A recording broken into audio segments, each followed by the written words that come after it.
All right, let's get into it. Today, we are doing a deep dive, a real masterclass on one of the toughest jobs in any shop, the head gasket. We're going to go way beyond the basics and get into the physics and the absolute precision that makes the difference between a repair that lasts and one that comes right back to haunt you. You know the feeling, right? We've all been there. You do everything by the book, the surfaces look pristine, the torque wrench gives you that satisfying click, and yet 10,000 miles down the road, that same car is back on the hook with the exact same problem. So what gives? It's almost never a faulty part. The real culprit is a failure to master the microscopic details. And that's what this is all about, mastering those details. Okay, so before we even grab a wrench, we have to understand what the failure is trying to tell us. You gotta learn the language of the leak. A solid repair always, and I mean always, starts with a killer diagnosis, figuring out not just that the gasket failed, but how it failed and what stage it was in. So check this out. This shows you the massive difference between the failure stages. Over on the left, you've got stage 1. It's totally invisible. Just a tiny bit of combusting gas, we're talking nearly 900 degrees Celsius, is just starting to sneak past the fire ring. The driver has no idea anything is wrong. But by stage 3, that little path has eroded its way right into a coolant passage. And that is when we see the classic symptoms. The bubbling in the coolant, the heater going from hot to cold. You know the drill. This chart here puts real numbers to those symptoms. Your 5-gas analyzer, it's your best friend for catching this stuff early.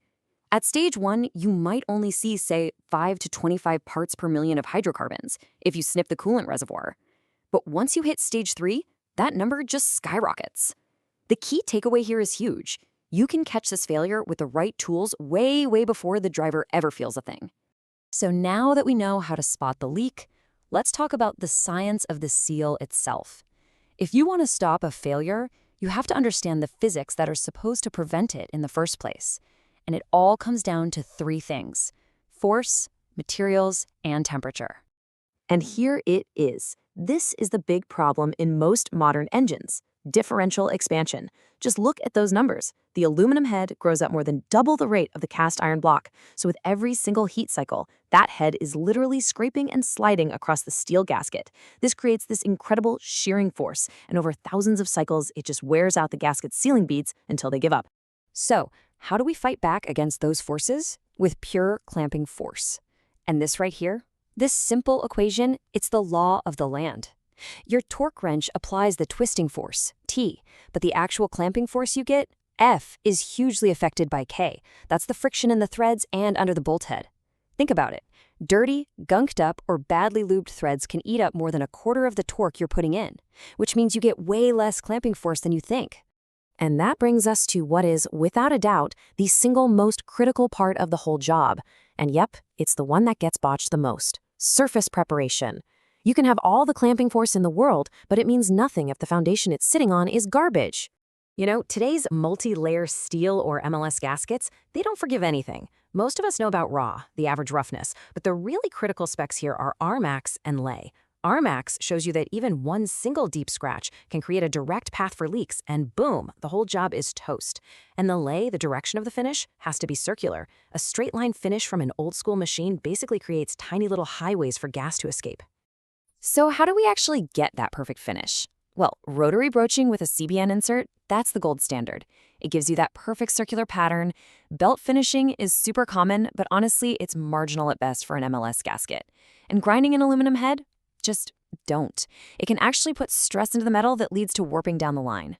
And that same precision has to apply to the block deck. You have to chase the bolt holes with a thread chaser to get them clean. Never, ever use a tap. That actually removes metal and weakens the threads. And when you're working on aluminum, plastic scrapers only.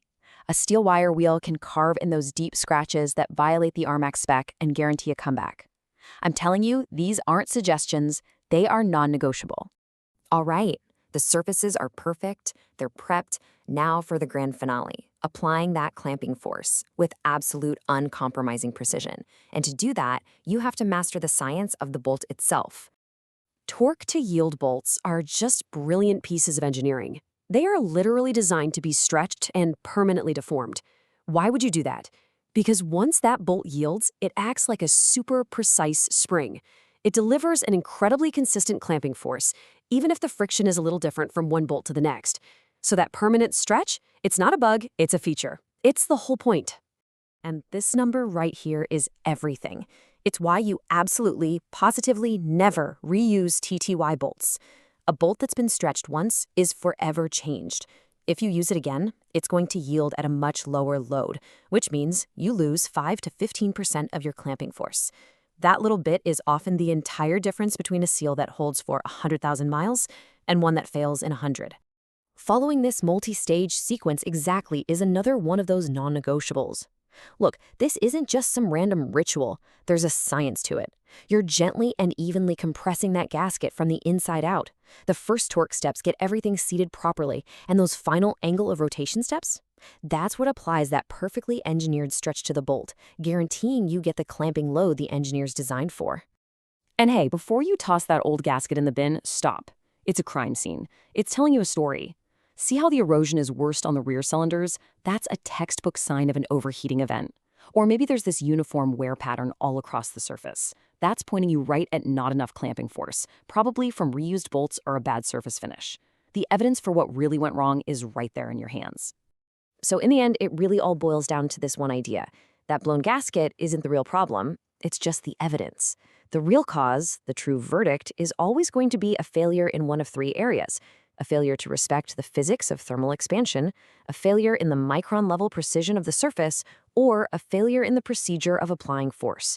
You master those three things, and you won't just be replacing gaskets anymore. You'll be engineering a permanent fix.